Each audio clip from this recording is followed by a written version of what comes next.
Hi everyone, I'm Marshall Carper, and it's time for another installment of Marketing Monday. Today I want to talk about cold outreach. So a lot of our clients are in the B2B space, which means they do a ton of cold calling, they do cold emails, cold introductions. They're always trying to find new ways to connect with new prospects.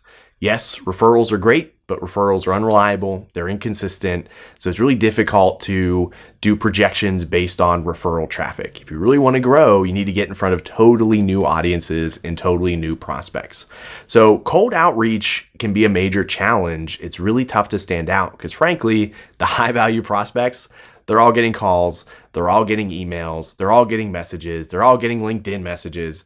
It's tough for them to take you seriously. And honestly, if you look at it from the prospect side, they don't know what's part of the noise and what's actually different, actually unique. I'm sure what you have to offer these prospects is incredibly valuable, but if you behave the same way as every other person that's courting these prospects, you're never going to get their attention.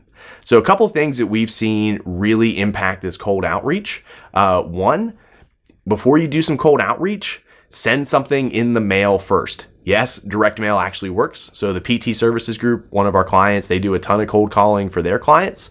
And they found when they sent a book to a prospect before making the call, they set significantly more meetings, like double-digit percentage improvements, more meetings. Because when the prospect had the book in hand, almost felt like they owed the client a meeting, at least a phone call, because they got a physical thing, they got a lot of value out of the physical send along. So look at physical send alongs. That's one thing that you can do. The other thing you can look at doing is a multi-pronged approach.